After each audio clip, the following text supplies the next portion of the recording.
Hebreabréfið 5. kafli.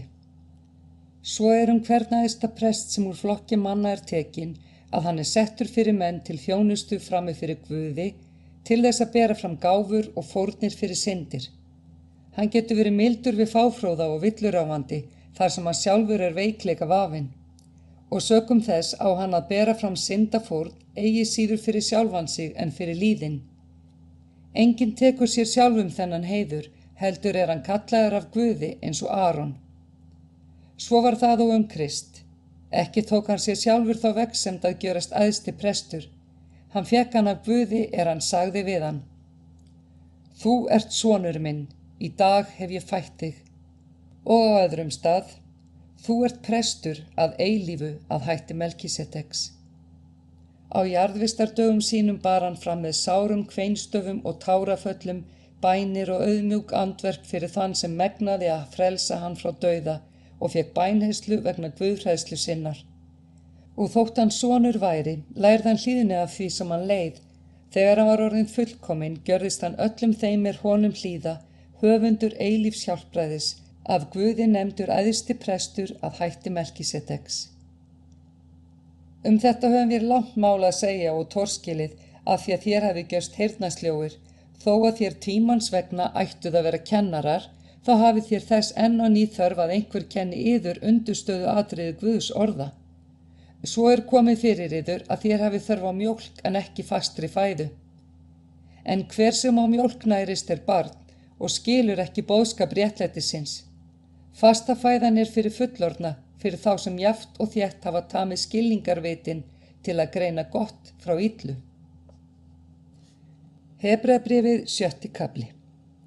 Þess vegna skulum við sleppa byrjunarkenningum Krist og sækja fram til fullkomleikans. Við förum ekki að byrja aftur á undirstöðuatriðum eins og afturhvarf frá dauðum verkum og trú á Guð, kenningunni skírnir og handayfirlagningar, upprissu dauðra og eilífan dóm. Og þetta munum við gera ef Guð lofar. Ef menn eitt sinn orðnir upplýstir og hafa smakkað þína himnesku gjöf, fengið hlutdeild í heilugum anda og reynt Guðs góða orð og krafta komandi aldar en hafa síðan fallið frá, þá ógerlegt að endurnýja þá til afturhvarfs. Þeir að krossfesta Guðs son að nýju og smána hann. Jörð sú drukkið hefur í sig regnið sem á hana fellur hvað eftir annað og ber gróðut gagns fyrir þá sem yrkja hana, fær blessum frá Guði. En beri hún þyrna og þysla hún ónýt. Yfir henni vofir bölvun og hennar bíður að lokum að verða brennd. En hvað yður snertir þér elskaðir, þá við samferður að yður betur farið og þér nær hjálpræðinu þó að við mælum svo. Guð ekki ranglótur, hann gleymir ekki verki yðar og kærleikanum sem þér auðsýndi nafni hans þér veittuð hinum heilugu þjónustu og veitið enn. Við óskum að sérhver yðar sýni sömu ástundan allt til enda, þar til von yðar fullkomnast. Gjörist ekki sljóir, breytið heldur eftir þeim sem vegna trúar og stöðuglindis erfa fyrirheitin.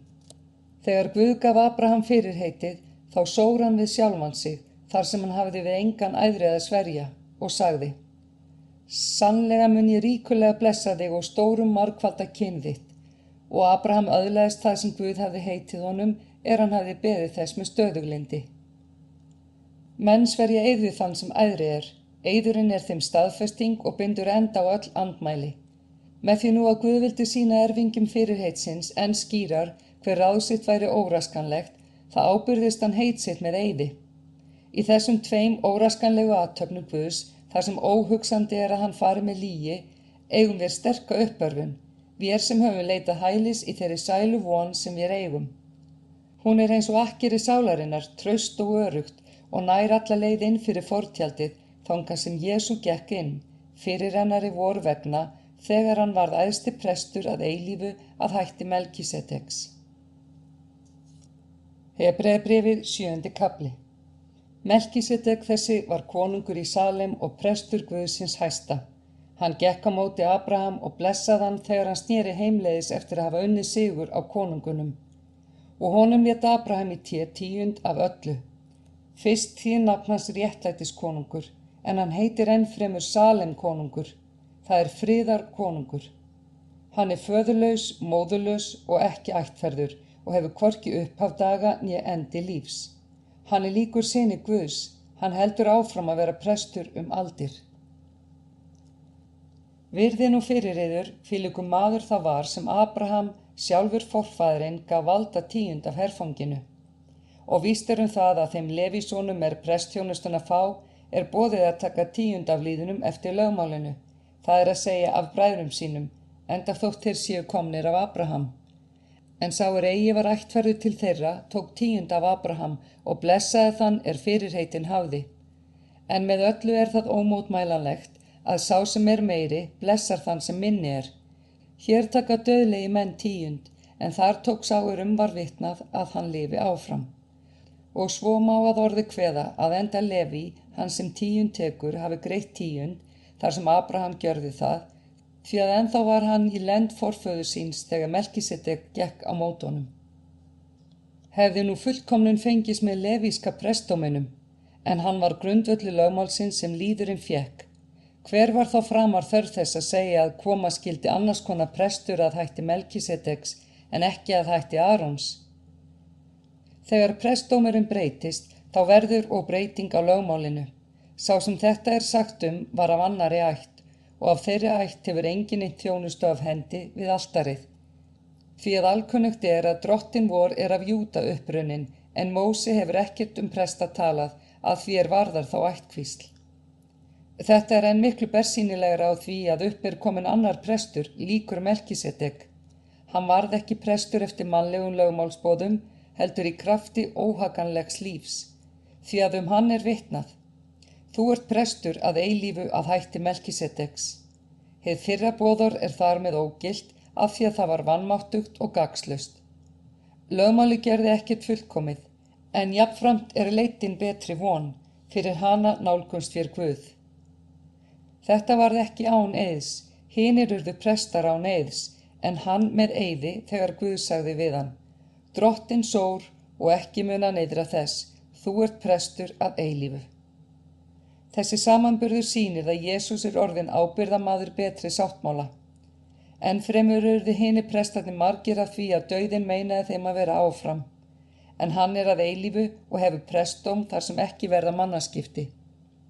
Þess vegna getur hann nú til fulls frelsa þá sem fyrir hann ganga fram fyrir Guð, þar sem hann ávallt lifir til að biðja fyrir þeim.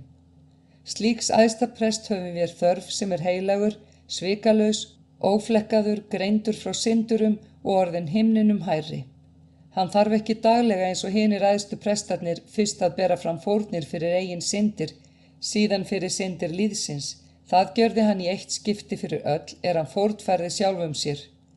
Lögmálið skipar menn æðstu presta sem veikleika háðir, en eiðurinn komu á eftir lögmálinu skipar son, fullkominn gjörðan að eilífu. Hebreabréfið 8. kafli. Höfuðinntak þess sem sagt hefur verið þetta. Vér höfum þann æðsta prest settist til hægri handar við hásæti hátignarinnar á himnum. Hann helgiþjónn helgidómsins og tjaldbúðarinnar, hinna sönnu sem drottin reisti en eigi maður. Sérhver æðsti prestur skipaður til þess að bera fram bæði gjafir og fórnir. Þess vegna nauðsynlegt að þessi æðsti prestur hafi líka eitthvað fram að bera. Væri hann nú á jörðu mundi hann alls ekki vera prestur þar sem þeir fyrir, sem samkvæmt lögmálinu bera fram gjafirnar. En þeir þjóna eftirmynd og skugga hins himneska, eins og Móse fékk bendingu frá Guði hann var að koma upp tjaldbúðinni. Gæt þess, segir hann, að þú gjörir allt eftir þeirri fyrirmynd sem þér var sýnd á fjallinu. En nú hefur Jesús fengið þeim mun ágætari helgiþjónustu sem hann meðalgangari betri sáttmála, sem byggist á betri fyrirheitum. Hefði hinn fyrri sáttmáli verið óaðfinnanlegur, þá hefði ekki verið þörf fyrir annan. En nú ávítar Guð þá og segir: Sjá, dagar koma, segir drottin, ég mun gjöra nýjan sáttmála við hús Ísraels og við hús Júda. Ekki eins og sáttmálan í gjörði við feður þeirra, á þeim degi ég tók í hönd þeirra til að leiða þá út á Egyptalandi. Því þeir héldu ekki minn sáttmála og ég hirti eigi þá, segir drottin. Þetta sáttmálinn sem ég mun gera við hús Ísraels eftir þá daga, segir drottin. Ég mun leggja lög mín í hugskot þeirra og rita þau á hjörtu þeirra. Þetta er sáttmálinn sem ég mun gjöra við hús Ísraels eftir þá daga, segir Drottinn. Ég mun leggja lög mín í hugskot þeirra og rita þau á hjörtu þeirra. Ég mun vera Guð þeirra og þeir munu vera líður minn. Og enginn mun þá kenna landa sínum og enginn bróður sínum að segja, þekktu Drottinn. Allir munu þeir þekkja mig, jafn smáir sem stórir. Því að ég mun vera vægur við misgjörði þeirra og ég mun ekki framar minnast synda þeirra. Þar sem hann nú kallar þetta nýjan sáttmála, þá hefur hann lýst hinn fyrri úreltan, en það sem er að úreldast og fyrnast er að því komið að verða að engu.